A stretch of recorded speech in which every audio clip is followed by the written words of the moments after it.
Hello friends. स्वागत है आपका हमारे यूट्यूब चैनल आर के हिंदी कहानियों में। आज की कहानी है क्या पहचान है बेटियों की।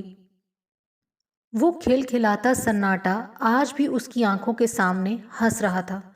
बच्चे तो बसेरा छोड़ चुके थे।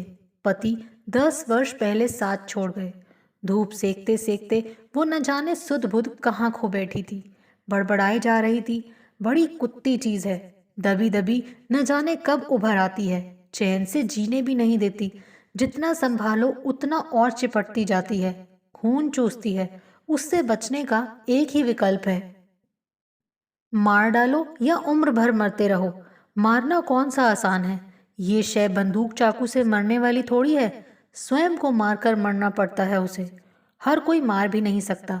शरीफों को तो बहुत सताती है और बदमाशों के पास फटकती नहीं। पीछे पड़ती है तो मधुमक्खियों जैसे निरंतर डंक मारती रहती है। नींद भी उड़ा देती है। नींद की गोली भी काम नहीं करती। वो जोंक की तरह खून चूसती है, चाम चिचड़ी की भांति चिपक जाती है। वो बहुत कोशिश करती है उसे दूर भगाने की, पर वो रह रहकर उसे घेर लेती है। वो क्या चीज़ है जो इतना परेशान करती रहती है उसे। मानो तो बहुत कुछ और ना मानो तो कुछ भी नहीं। वो सोचती है, माँ हूं ना, इसीलिए तड़प रही हूँ। भूल तो हुई थी मुझसे, सोचकर कुंद हो गई थी। समय का चक्र था, उसे पलटा भी नहीं जा सकता। देखो ना, उस वक्त तो बड़ी आसानी से सोच लिया था, माँ हूँ। उस वक्त मुझे अपनी बच्ची की चिंता कम, बहरूपीय समाज की चिंता अधिक थी। अपनी कोख की जाई का दुख चुपचाप देखती रही। बच्ची के दुख पर समाज हावी हो गया। अरसे से वही कांटा चुभ रहा है। मन ही मन हजारों माफियां मांग चुकी हूं, किंतु ये ईगो कहो या अहम, नामुराद बार बार आड़े आ खड़ा हो गया। दोषी तो थी उसकी, फिर भी दोष स्थिति पर मरती आई। शुक्र है कोई सुन नहीं रहा। खुद से ही बातें कर रही हूं। नियति कब और कहाँ करवट बदलती है कोई नहीं जानता। अब स्थिति ये है कि ना तो वो निन्नी से अपने दुख कहती है और ना ही वो अपने दुख बताती है। दोनों एक दूसरे की यातनाओं से घबराती हैं। वो अपने शहर में बताती है मैं आराम से हूँ, और वो भी यही कहती है। वो आज तक भूमिका बांध रही है माफी मांगने की। बात तो 3 दशक पहले की है। अचानक यूके से उसे किसी डोरीन का फोन आया, मिसेस पुरी, आपके दामाद मिस्टर भल्ला का अचानक हार्ट फेल हो गया है। सुनते ही परिवार को मानसिक आघात लगा। पति ने कहा, गार्गी तुम चलने की तैयारी करो। बेटे अर्णव ने भी पिता का साथ देते हुए कहा, हाँ माँ, दीदी वहाँ बच्चों के साथ अकेली है। आपके वहाँ होने से निन्नी दीदी को बहुत सहारा होगा। मैं पासपोर्ट, वीज़ा, टिकट, दूसरी औपचारिकताएं पूरी कराता हूँ। अर्णव बेटा, तू क्यों नहीं चला जाता। मैं तो अनपढ़ गवार, एक शब्द भी अंग्रेजी का नहीं आता। मेरे वहां जाने का क्या फायदा। माँ मुझे कोई आपत्ति नहीं। आजकल प्राइवेट सेक्टर में छुट्टी का तो कोई सवाल ही नहीं उठता। आपका जाना ही ठीक रहेगा। आप तो तसल्ली से वहां 5-6 महीने बिता भी सकती हैं। पापा की चिंता मत करना, अर्णव ने आश्वासन देते हुए कहा। ठीक है, जैसा तुम दोनों बाप बेटे कहते हो ठीक ही होगा। गार्गी ने तैयारियां शुरू कर दी। समय बीतता गया। बेटा 2 महीने होने को आए हैं। अब तक तो मुझे नीनी के पास होना चाहिए था। गार्गी ने विक्षुब्ध होकर अर्णव से कहा, माँ, दूतावास के लोग भी फजूल की औपचारिकताओं में उलझाए रखते हैं। बैंक का खाता, मकान के कागजात, एक मांग पूरी नहीं होती कि दूसरी मांग खड़ी कर देते हैं। आखिरकार 3 महीने बाद पासपोर्ट तैयार हो गया। उड़ान शनिवार की थी। गार्गी मन ही मन सोच रही थी, उसे तो निनी के पास 3 महीने पहले ही होना चाहिए था। गर्मियां भी समाप्त हो चुकी हैं। टीवी पर यूके की बर्फ को देख देख उसकी तो हड्डियां जमने लगी। भीतर भीतर उसे एक अज्ञात डर सताने लगा। उसे अपनी क्षमता पर शंका होने लगी। कैसे संभालेगी वो स्थिति को, पराए देश में, अनजान लोगों के बीच। गार्गी पहली बार विदेश के लिए अकेली सफर के लिए चल दी। लंदन के हीथ्रो हवाई अड्डे पर निन्नी के साथ गार्गी के रिश्ते के देवर भी लेने आए थे। उसे इमिग्रेशन से निकलते निकलते 2 घंटे लग गए। सुबह के 8 बज चुके थे। बाहर पहुंचते ही चमचमाती नगरी की रोशनी से उसकी तो आंखें चुंधिया गईं। उस रोशनी में उसकी बेटी का दुख न जाने किस अंधियारे कोने में दुबक गया। उसकी आंखें निन्नी व अपने देवर को ढूंढने में नहीं, बल्कि गोरी गोरी अप्सराओं पर टिकी की टिकी रह गई। अचानक माँ शब्द ने उसका ध्यान भंग किया। निन्नी आज माँ के गले लगकर खूब रोना चाहती थी। माँ ने तो उसे दूर से ही सांत्वना देते हुए कहा, बेटा संभालो खुद को, तुम्हें बच्चे संभालने हैं। एक बार फिर माँ ने जिम्मेदारियों का वास्ता दिया, जैसा वो बचपन से करती आई थी। मोटरवे पर पहुंचते ही देवर ने कहा, भाभी जी, लिवरपूल पहुंचते पहुंचते 5 घंटे लग जाएंगे। आप लंबा सफर तय करके आई हैं। चाहें तो कार में आराम कर सकती हैं। ठीक है, जब मन करेगा तो आंखें मूंद लूंगी, गार्गी ने कहा। मोटरवे पर कार तेज रफ्तार से दौड़ रही थी। सड़क के दोनों ओर खेत नजर आ रहे थे। उनमें पीली पीली सरसों लहलहा रही थी। इतना खूबसूरत दृश्य देखकर गार्गी को यूं लगा मानो अभी अभी सूरज की पहली किरण दिखाई दी हो। वो सोचने लगी, कितना अच्छा हो अर्नव और उसका परिवार भी यहीं पर बस जाए। घर चलकर निन्नी से बात करूंगी। माँ बच्ची का गम भूलकर अपने बेटे को बसाने की बात सोचने लगी। निन्नी टुकुर टुकुर माँ की ओर देखती रही। गार्गी प्यार से निन्नी का सिर अपनी गोद में रख सहलाने लगी। सहलाते सहलाते उसका मन इम्पोर्टेड चीजों की शॉपिंग की ओर चला गया। मन ही मन खरीदारी की सूची तैयार करने लगी। वातावरण में कुछ देर के लिए चुप्पी सी छा गई। माँ क्या सोच रही हो? अभी तो भैया से अलग हुए 24 घंटे भी नहीं हुए।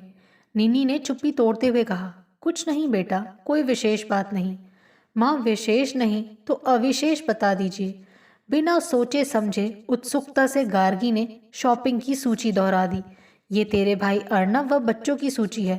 तुम मुझे 300 पाउंड दे देना, अर्नव हिसाब कर देगा। निन्नी खामोश रही। गार्गी को गलती का एहसास होते ही उसकी ममता कच्ची सी पड़ गई। सोचने लगी, ये मैंने क्या कर दिया, कैसे भूल गई। मैं तो उसका दुख बांटने आई हूँ। वो अपनी बचकाना हरकत पर शर्मिंदा सी हो गई। और गार्गी की बात सुनते ही नीनी हैरान हो गई। कुछ क्षण के लिए दोनों में मौन का पर्दा गिर गया। वो गुस्से में बड़बड़ाती हुई बोली, माँ, भैया व उसके परिवार के लिए ही क्यों, छोटी बहन अलका व उसके परिवार भी तो दिल्ली में ही हैं। गार्गी शर्मिंदगी का घूंट पीते हुए बोली, बेटा, मैंने अभी बात पूरी ही कहाँ की है। जानती हूँ अलका भी मेरी बेटी है। माँ, केवल कहने के लिए, बहुत तकियानूस हो, अपनी ही संतानों में भेदभाव करती हो। स्थिति को भांपते हुए गार्गी ने अपने मुंह को बंद रखना ही उचित समझा और व्यंग से बड़बड़ाने लगी, आगे से ध्यान रखूंगी मेरी माँ। घर पहुंचकर निन्नी का विशाल मकान देखकर गार्गी हक्की बक्की रह गई। ना इधर ना उधर, ना दाएं ना बाएं, कोई भी तो घर दिखाई नहीं दे रहा था। उसे ऐसा लगा मानो विशाल उपवन में एक गुड़िया का घर लाकर रख दिया गया हो। अभी घर के भीतर जाना शेष था। दरवाजा खुलते ही नानी नानी करते नाती नानी से लिपट गए। कुछ समय बैठने के बाद निन्नी ने बच्चों से कहा, बेटा, नानी को उनका कमरा दिखाओ। चलो नानी, सामान अंकल ऊपर ले आएंगे। माँ, यहाँ नौकरों चाकरों का चक्कर नहीं है, सब कुछ खुद ही करना पड़ता है। सांझ के 4 बज चुके थे। पतझड़ का मौसम था। आसपास फैली हुई झाड़ियों की परछाइयाँ घर की दीवारों पर सरकती सरकती गायब हो चुकी थी। रात का अंधकार उतर आया था। घर के पीछे चारों ओर बड़े बड़े छायादार वृक्ष अंधकार में और भी काले लग रहे थे। ऐसा लगता था जैसे उन वृक्षों के पीछे एक दुनिया आबाद हो। वो हतप्रभ थी। चारों ओर धुंध उतर आई थी। अमर बेटा, तुम्हें यहाँ डर नहीं लगता? गार्गी ने प्यार से कहा। नानी, डोंट वरी, यहाँ कोई नहीं आता। 8 वर्ष के अमर ने नानी को आश्वासन देते हुए कहा। नहीं नानी, आपको पता है रात को यहाँ तरह तरह की आवाजें आती हैं। नटखट अतुल ने शरारती लहजे में कहा, जो अभी 5 वर्ष का ही था। अतुल, प्लीज मत डराओ नानी को। उस दिन आधी रात तक गार्गी डर के मारे जागती रही। उसने जीवन में इतना भयावह सन्नाटा पहली बार महसूस किया था। उसे गली के चौकीदार के डंडे की ठक ठक व आवारा कुत्ते बिल्लियों की आवाजें याद आने लगीं। घर में कोई पुरुष भी नहीं था। अब तक तो देवर भी अपने घर चले गए थे। फिर सोचती, मुझे यहाँ स्थायी रूप से थोड़े ही रहना है। धीरे धीरे उसने निन्नी के रहन सहन से समझौता कर लिया। घर में सभी सुविधाओं के होते हुए भी उसका मन टिक नहीं रहा था। अकेलापन व सूनापन उसे बहुत कचोटता। इंसान तो क्या, कोई परिंदा तक दिखाई नहीं देता था। डाकिया न जाने कब पत्र डाल जाता। एक सप्ताह बाद निन्नी ने काम पर जाते समय माँ को घर के तौर तरीके, गैस हीटिंग, टेलीफोन पर संदेश लेना, टेलीफोन करना व अंग्रेजी के कुछ शब्द थैंक यू, प्लीज वगैरह सिखा दिए। रही सही कसर अमर और अतुल ने पूरी कर दी। काम पर जाते जाते निन्नी ने कहा, माँ आपका मन करे तो घर का काम कर सकती हैं, वरना कोई ज़रूरत नहीं। गार्गी ने जीवन में पहली बार तन मन को जिम्मेदारियों के बोझ से मुक्त पाया था। वो सारा दिन हिंदी के सीरियल देखती रहती। बच्चों के घर आ जाने पर उनके साथ अंग्रेजी सीरियल देखती। अंग्रेजी ना आते हुए भी अंग्रेजी रिश्तों के ताने बाने हाव भाव से समझ जाती। किंतु उन सीरियलों के पति पत्नी के संबंध दूसरे लोग के लगते। सोचती, ऐसा भी होता है क्या? उनके दृष्टिकोण, सोच बहुत अजीब लगते। काम पर जाने से पहले नीनी माँ को खाना परोस कर जाती। जब भूख लगती तो गार्गी माइक्रोवेव में खाना गर्म करके खा लेती। संपूर्ण स्वतंत्रता का एहसास उसे पहली बार हुआ था। शाम को अमर व अतुल के बिस्तर में जाने के बाद माँ बेटी दोनों बैठी रहती। अपने पति पूरन की खाली कुर्सी को टुकुर टुकुर देखते देखते अक्सर निन्नी की आंखें छलछला आती। ऐसी स्थिति में गार्गी के लिए संयम रखना सहज नहीं था। बस भड़क उठती। 6 महीने हो गए हैं उसे गए। अगर मेरी बात मान लेती तो आज माथे पर विधवा का टीका ना लगा होता। हाँ, ऊपर से कोई अपनी लंबी उम्र का पट्टा लिखाकर थोड़े आता है। आपने तो पूरा जोर लगा लिया था कि हमारी शादी ना हो। मेरे जीवन में कितनी लक्ष्मण रेखाएं खींच दी थी आपने। जब तक उन पर चलती रही ठीक था, जब नहीं मानी तो हर समय वही व्यंग, कटाक्षों की बरसात। पूरन के माँ बाप पुराने विचारों के हैं। तू मन चाहे कपड़े लत्ते नहीं पहन सकेगी, वगैरह वगैरह। निन्नी गरम जुराबे तो देना, बहुत सर्दी है। गार्गी ने बात को दूसरा मोड़ देते हुए कहा, ये लो माँ, मेरी बात अभी समाप्त नहीं हुई। बलि चढ़ाना चाहती थी मुझे, लड़की थी ना। और भैया जिसका नाम लिया उससे शादी करा दी। लड़का था इसीलिए, नीनी ने गुस्से में कहा। अचानक वातावरण में एक घुट्टा सा सन्नाटा छा गया। कैसी कैची सी जबान चलती है, माँ हूं तेरी, आगे एक शब्द नहीं सुनूंगी। कुछ क्षण दोनों के बीच नाराजगी व औपचारिकता में गुजरे। कुछ मिनट बाद गार्गी गुस्से में बड़बड़ाती हुई सोने के कमरे में चली गई। गार्गी ने खिड़की से बाहर झांका। बहुत तेज हवा चल रही थी। चारों ओर व्यापक वीरान। चुप्पी से डर लग रहा था। हवा के झोंकों से पर्दों का हिलना डुलना उसे और डराने लगा। डरते डरते न जाने कब उसकी आंख लगी और सुबह भी हो गई। निन्नी की आज छुट्टी थी। माँ, शॉपिंग करनी है तो आधे घंटे में तैयार हो जाइएगा, निन्नी ने कहा। बड़े बड़े शॉपिंग मॉल देखकर गार्गी की आंखें तो खुली की खुली रह गईं। निन्नी ने गार्गी की सोच पर ब्रेक लगाते हुए कहा, माँ, लिस्ट निकालो अपनी। एक ही सांस में गार्गी ने अपनी लिस्ट दोहरा दी। तुम्हारे भाई के लिए डिजिटल कैमरा, भाभी के लिए चमड़े का पर्स, सुधांशु के लिए फुटबॉल और टी शर्ट वाली घड़ी, विधि के लिए सुंदर सी फ्रॉक और एक बढ़िया सी घड़ी, कुछ तुम्हारी नई मामी के लिए। नई मामी? अभी तो मामी जी की मृत्यु को 6 महीने भी नहीं हुए। हाँ, मेरे आने से 1 महीने पहले ही उसकी शादी उसकी छोटी साली से हुई। अकेले बच्चे पालना बहुत कठिन है मर्दों के लिए। हाँ हाँ, सब जानती हूँ। मुझसे मर्द औरतों की बातें मत किया करो। अब अलका की लिस्ट निकालो। उसके लिए पैसे बचे तो लूंगी। उसका पति जो है वही लेकर देगा। नीनी ने गार्गी की बात को सुना अनसुना करते हुए कहा, माँ, अगर ऐसी बात है तो आपने अर्णव भैया का ठेका क्यों लिया है? वो भी तो शादीशुदा हैं, कमाते हैं। क्या अलका को कूड़े के ढेर से उठाकर लाई थी मेरी तरह? गार्गी ने निन्नी की बातों को नजरअंदाज करके पलक झपकते ही 200 पाउंड खर्च कर डाले। इतने पैसों की अहमियत से अनजान थी वो। शायद पहली बार उसे पैसे खर्च करने की छूट मिली थी। निन्नी, तुम बेकार में अपने भाई के पीछे क्यों पड़ी रहती हो? शायद भूल रही हो, वंश उसी से चलने वाला है। ऐसी बातें सुनकर निन्नी के होंठों पर फीकी मुस्कान उभर गई। घर पहुंचते ही सबने गर्मा गर्म चाय पी। निन्नी सोफे पर आंखें मूंदे आराम करने लगी। गार्गी भी ऊपर अपने कमरे में आराम करने चली गई। कब उसकी आंख लग गई उसे पता नहीं चला। सुबह की खटपट से उसकी आंख खुली। बच्चे स्कूल के लिए तैयार हो रहे थे, निन्नी काम के लिए। सुबह से शाम तक टेलीविजन देखना गार्गी की दिनचर्या में आ गया था। निन्नी कब घर वापस आई, कब गई, उसे पता ही नहीं चलता। शाम को काम निपटाकर दोनों माँ बेटी बैठी थी। बच्चे स्कूल का काम कर रहे थे। गार्गी ने चुप्पी तोड़ते हुए कहा, निन्नी, आज कमरे की खिड़कियां बंद करते समय मेरी निगाह पूरन की अलमारी पर पड़ी। बेटा, तुम क्यों नहीं उसका सामान समेट देती? सुनो, ये कुर्सी भी यहाँ से हटा दो। इसे देखकर अक्सर तुम उदास हो जाती हो। इतना सुनते ही निन्नी तिलमिला उठी। माँ, बात यहीं समाप्त कर दीजिए। ये पूरन का घर है, हम उसकी ही छत के नीचे खड़े हैं। उसकी मिट्टी को मत कुरे दो। मर चुका है वो, नहीं आएगा अब वापस, कभी नहीं आएगा। बहुत कोस चुकी हैं आप उसे, अब बंद करो कोसना। मैंने पति को और मेरे बच्चों ने पिता को खोया है।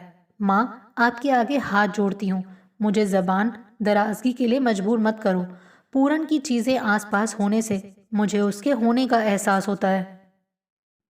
उसके कपड़ों में से उसकी महक आती है। मेरे उदास कमजोर क्षणों में उसकी चीजें मरहम का काम करती हैं। मेरा यही तरीका है अपने दुख से निपटने का। कई बार तो ऐसा लगता है अगर कहीं वो लौट आया तो उसे क्या उत्तर दूंगी। इतना कहते ही वो फूट फूट कर रोने लगी। रोते रोते कहती रही, बचपन से ही आपके मुख से यही सुनती आई हूँ। उसकी नाक पकौड़ा है, चीनी लगता है, वो टुंडा है। उसकी चुंदी चुंदी आंखें हैं, बड़ी अक्कड़ से आपने उसे चुनौती दी थी। वो भी 100% खरा उतरा था आपकी चुनौती पर। इतना बड़ा घर, रुतबा, इज्जत, सभी कुछ तो प्राप्त किया था उसने। कहते कहते वो फिर सुबक सुबक कर रोने लगी। गलत ही क्या कहा है मैंने? 2 बेटों की जिम्मेदारी छोड़ गया है, मुझे यहाँ और नहीं रहना। टिकट कटा दे मेरा वापसी का। गार्गी ने भी झुंझला कर कहा। बस यही औजार रह गया है आपके पास। एकाएक कमरे में बोझिल सा सन्नाटा छा गया। निन्नी और गार्गी के बीच चुप्पी की दीवार खड़ी हो गई थी। गार्गी ने अपना मुंह बंद रखने की ठान ली। समय कब पतझड़ व गर्मियों का घेरा पार कर सर्दी की गोद में सिमट गया, पता ही नहीं चला। सर्दी बढ़ती जा रही थी। बर्फ, कोहरा, सर्द हवाओं ने अपना काम शुरू कर दिया था। सुबह के 9 बजने को थे। अभी तक कोहरे की धुंध नहीं छटी थी। सूरज उगा या नहीं इसका अनुमान लगाना ठीक कठिन था। प्रतिदिन घर से सबके चले जाने के बाद गार्गी टेलीविजन में लीन रहती। स्कूल से घर आते ही आज दोनों नाती चिल्लाने लगे, नानी, भूख लगी है, थोड़ा सा इंतजार करो, अभी तुम्हारी मम्मी आ जाएंगी। इतना कहकर गार्गी फिर टीवी सीरियल में लीन हो गई। सड़कों पर बर्फ पड़ने के कारण निन्नी को घर पहुंचने में देर हो गई। घर पहुंचते ही बच्चे बोले, मम्मी, देर से क्यों आई हैं आप? भूख के मारे दम निकल रहा है। नानी से क्यों नहीं कहा? निन्नी ने झुंझलाते हुए कहा। कहा था, नानी ने कहा कि मम्मी आने वाली हैं। निन्नी ने चाय नाश्ता बनाकर सबको परोसा। रात के खाने के बाद बच्चे अपने कमरे में चले गए। निन्नी, जब से आई हूं तब से तुमसे कह रही हूं कि अपने कमल चाचा को चाची के पूरा होने पर शोक प्रकट कर दो, गार्गी ने कहा। निन्नी बोली, माँ, मैं हर रोज देखती हूँ कि जब मैं काम से घर पर आती हूँ आप टीवी में इतना मग्न होती हैं कि मेरी उपस्थिति का भी एहसास नहीं होता है आपको। क्यों? क्योंकि मैं भैया नहीं हूँ। यूं कहूँ तो ज़्यादा ठीक होगा, लड़का जो नहीं हूँ। मुझे याद है जब भी भैया के काम से घर आने का समय होता तो भाभी के होते हुए भी आप समय से पहले ही उनके लिए चाय पकौड़े समोसे मेज पर तैयार रखती और बच्चों से कहती कि पापा से दूर रहना, तुम्हारे पापा काम से हारे थके आए हैं। यही नहीं, उनके हाथ मुंह धोने के लिए तौलिया पानी सब कुछ तैयार रहता। अगर गर्मी होती तो आप उन्हें पंखा भी झलती। ठीक कह रही हूँ ना? जवाब दो। यहाँ मैं भी तो नौकरी करती हूँ, घर चला रही हूँ, माँ के कर्तव्यों के संग पिता की भी भूमिका निभा रही हूँ। मुझे तो चाय का प्याला क्या देना, मुझी से सभी अपेक्षाएं करते हैं। आप एक औरत होते हुए भी आखिर क्यों औरत को उसकी अहमियत से दूर कर रही हैं? क्यों उसे बार बार याद दिलाती हैं कि वो अस्तित्वहीन है? इतना भेदभाव क्यों माँ? आप अपनी अहमियत जतलाने से कभी नहीं चूकती कि मैं माँ हूँ। यहाँ तक कि जब कोई पूरन का शोक प्रकट करने आता है, आप उसके सामने अपनी समस्याएं रखकर उसे अपने बखेड़ों में उलझा लेती हैं। आप क्यों भूल जाती हैं कि आप मेरे पति की मृत्यु पर शोक प्रकट करने व बेटी को सहारा देने आई हैं, छुट्टियां मनाने नहीं? गार्गी ने बेटी के सवालों का उत्तर ना देने की मंशा से गूंगे बहरे सी नीति अपना ली। माँ बेटी में परस्पर विरोधी विचारों का युद्ध चलता रहा। विचारों का अथाह समुद्र फैल गया, जिसकी तूफानी लहरों ने दोनों के दिलो दिमाग को अशांत कर दिया। गार्गी अपने सोने के कमरे में चली गई। उसका सिर चकरा रहा था। कमरे में रात का धुंधलका चुपके से घेर आया था, मानो कनपटियों से धुएं की दो लकीरें ऊपर उठती हुई सिर के बीचों बीच मिलने की चेष्टा कर रही हूँ। उसके सीने में बेचैनी उतर आई थी। नीनी ने उसकी जंग लगी सोच का बटन दबा दिया था। उसके मस्तिष्क में उथल पुथल होने लगी। गार्गी नाराज नहीं थी, सोच रही थी। नीनी ठीक कहती है। अपने ममत्व का गला घोंटते समय उसे ये एहसास क्यों नहीं हुआ? वो भी बहन भाइयों में पली है। वो स्वयं के ही प्रश्नों में उलझ गई। क्या सचमुच अनपढ़ होने से मेरी सोच की सुई में विराम लग गया? छी छी छी। शर्मिंदा थी वो अपने व्यवहार से, सोच से। माफी की सोचते ही उसका अहंकार आड़े आ जाता। सोचने लगती, क्या माँ होने के नाते सभी अधिकार उसके हैं? माँ जो थी गलत कैसे हो सकती थी? उस रात नीनी की बातें उसके जहन में उमड़ती घुमड़ती रहीं। एक शब्द भेदभाव उसके जहन में घर कर गया। गार्गी की वो रात बहुत भारी गुजरी। उसे ऐसा लगा धरती से आकाश तक गहरी धुंध भर आई हो। गार्गी अपनी सोच का मातम मनाती रही। उस रात वो एक दो बार नहीं, नीनी के कमरे में कई बार गई, चुपचाप लौट आई। मन कह रहा था माफी मांग लूं, मस्तिष्क कह रहा था कैसे, क्यों? ये सोच तो घुट्टी में पिलाई गई है। तू लड़की है, औरत है, तेरा वजूद कुछ नहीं। ये आभास तो पल पल दिलाया गया है, बचपन से पढ़ाया गया है। सुबह गार्गी नीचे आकर बैठ तो गई, किंतु बार बार रात की अंधूरी नींद उसकी पलकों पर आ बैठती। बच्चे स्कूल चले गए, निन्नी अपने काम पर। यहाँ मौसम का तो ये हाल है, न सुबह होती है न दोपहर, बस सांझ ही सांझ रहती है। कभी कभी बादलों के बीच से थोड़ा सा सूरज का मुंह बाहर निकलता है, तभी पतली पतली छाया पूर्व से पश्चिम की ओर भागने लगती है। तब होठों पर दबी सी मुस्कुराहट आ मिलती है। घर पर काम भी अधिक नहीं था। जितना गार्गी को समझ आता कर लेती थी। गार्गी का मन अब अपने घर जाने को उचाट होने लगा था। माँ बेटी में संकोच और तनाव की चट्टान खड़ी हो गई। दोनों अपनी अपनी चुप्पी की रेखाएं खींचे दिन काट रही थी। एक दिन बच्चे अपने स्कूल का काम करने में व्यस्त थे। गार्गी ने चुप्पी भंग करते हुए कहा, निन्नी बेटा, तेरे पापा कह रहे थे कि अब तो निन्नी संभल गई होगी। तुम्हें गए भी 4 महीने हो गए हैं। कमल की शादी तय हो गई है, अगले महीने तक आ जाओ। शादी? चाचा जी की? अभी तो 2 महीने पहले ही चाची जी की मृत्यु हुई है। उनकी तो राख भी ठंडी नहीं हुई। शादी है या मजाक?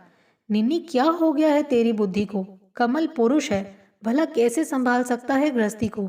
उसकी भी व्यक्तिगत कई तरह की जरूरतें हैं। जीवन का रथ 2 पहियों से ही चलता है। लड़की भी देखी भाली है, उसकी साली है, बच्चों की मौसी। बच्चों के साथ सौतेला व्यवहार भी नहीं करेगी। स्थिति को ध्यान में रखते हुए मेरा वापसी का टिकट कटा दे। माँ, मैं कुछ भी कहती हूँ तो आपको बुरा लगता है। मेरी इस बात को गलत मत लेना। समझना, जिस दिन से आप आई हैं, आपके मुख से तेरा भाई, तेरा मामा, तेरा चाचा, तीनों की पत्नियों के देहांत होते ही उनकी दुल्हनें तैयार खड़ी थी। कभी उन सबकी सालियों से भी पूछा या फिर उनकी मजबूरी का लाभ उठाया? एक ही तर्क के साथ कि आदमी है, उनके जीवन की नाव अकेले कैसे चलेगी, बच्चे कैसे संभलेंगे, उनकी ज़रूरतें हैं, नौकरियां करते हैं, जबकि घर पर दादा दादी, बुआ, चाचा चाची, नौकर चाकर सभी हैं। दूर क्या जाना, अर्नब भैया जान छिड़कते थे भाभी पर। भाभी के जाते ही आप ही तूफान ले आई थी। हाय, मेरा बेटा अकेला रह गया है। कैसे काटेगा जीवन, कौन करेगा उसकी देखभाल? भैया तो आपके साथ ही रहते थे, क्या भैया सचमुच अकेले थे? उनको खाना नहीं मिल रहा था, कपड़े धुले हुए नहीं मिल रहे थे, बच्चे नहीं पल रहे थे। इतनी जल्दी भी क्या थी? क्या पुरुष इतना कमज़ोर है या हम औरतों ने उसे बना दिया है? सदियों से हम नारियों का पुरुष की इतनी हिफाजत करने का परिणाम देखा है, इसीलिए वो अपनी कमजोरियों को अपनी ताकत बनाकर हम पर अत्याचार करता आया है और करता रहेगा। पिछले 4 महीनों से देख रही हूँ, आपको सबकी चिंता है, अपनी भी, केवल मेरी नहीं। कभी सोचा है मेरे बारे में? इस बियाबान घर में, परदेश में, छोटे छोटे बच्चों के साथ लंबी लंबी सूनी रातें कैसे काटूंगी? क्या मेरे बच्चों को बाप की और मुझे पति की जरूरत नहीं? क्या मेरी जरूरतें नहीं हैं? क्यों? क्योंकि मैं बेटा नहीं हूँ। पापा ने तो कभी भेदभाव किया नहीं। फिर आप में भेदभाव के इतने तीक्ष्ण लक्षण कैसे आ गए? माताएं बेटों को 18 महीने पेट में रखती हैं क्या? बेटा पैदा होने पर अधिक पीड़ा होती है क्या? क्या बेटा आपको उतना ही प्यार देता है जितना बेटियां? माँ, अपने अंतर मन में झांक कर देखो। अगर हम औरतें ही बेटे बेटियों में भेदभाव रखेंगी तो कैसे मिलेगा बराबर का सम्मान लड़कियों को? कौन देगा? पति, ससुराल या समाज? पैदा होते ही लड़कियों को माँ बाप के घर में पल पल सुनना पड़ता है, पढ़ाना मत लड़की को, पैसा मत बर्बाद करना बेटियों पर, वो पराया धन है। वहीं ससुराल में पैर पड़ते ही उन्हें सुनना पड़ता है, बाहर से आई हैं, पराई हैं, अपनी भला कैसे बन सकती हैं? अब आप ही बताइए, क्या पहचान है बेटियों की? इनका कौन सा घर है? माँ बाप का, ससुराल का, या कोई नहीं, बेघर? माँ, आपको याद है मेरी सहेली गुड्डो? तलाक के बाद उसने पूरे परिवार को अमेरिका में बुलाकर स्थापित किया, बहन भाइयों की शादियां की, माँ बाप भी सदा उसी के साथ रहे। पिछले 30 वर्षों में उन्हें एक बार भी ध्यान नहीं आया कि गुड्डू को भी पति की और उसके बेटे को बाप की जरूरत हो सकती है। माँ बाप का फर्ज नहीं कि बेटी की दूसरी शादी कर दें। आप बेफिक्र रहिए, मेरा दूसरी शादी करने का कोई विचार नहीं है अभी। मैं तो आपकी दबी सोच की चेतना को जगा रही हूँ, आपको एहसास दिला रही हूँ। इस लड़का लड़की के भेदभाव को मिटाने का बीड़ा अगर हम स्त्रियां नहीं उठाएंगी तो कौन उठाएगा? अगर हम एक दीपक जलाएंगे, उसके संग संग हजारों दीपक दिलों में उजाला करते जाएंगे। उस दिन निन्नी ने गार्गी की वर्षों से सुप्त चेतना पर बर्फीला पानी डालकर जगा दिया। आज बेटी के ताने, उल्हाने, कटाक्ष अर्थहीन नहीं थे, उनका अर्थ था, उनमें लौ थी। ठीक ही तो कह रही थी निन्नी, माँ तुम्हारी सोच अपाहिज हुई बैठी है। गूंगे बहरों व अंधों की तो लाचारी है, पर आप तो जानबूझकर अंधी बहरी हुई बैठी हैं, उस कबूतर की तरह जो ये जानते हुए भी कि वो उड़ सकता है, किंतु बिल्ली को देखते ही आंखें मूंद लेता है और बिल्ली उसे खा जाती है। जान किसकी जाती है? कबूतर की ना। माँ, बेशक नारी पर समाज के अंकुश लगे हैं, किंतु उसकी सोच तो स्वतंत्र है, पराधीन नहीं। गार्गी सोचने पर मजबूर हो गई। क्यों आज उसकी सोच आज़ाद नहीं? क्यों उसने अपनी सोच को समाज के रंग में ढलने दिया? उसने स्वयं को चींटी काट कर महसूस किया और बड़बड़ाने लगी, मैं तो हार्ड मास की जिंदा औरत हूँ।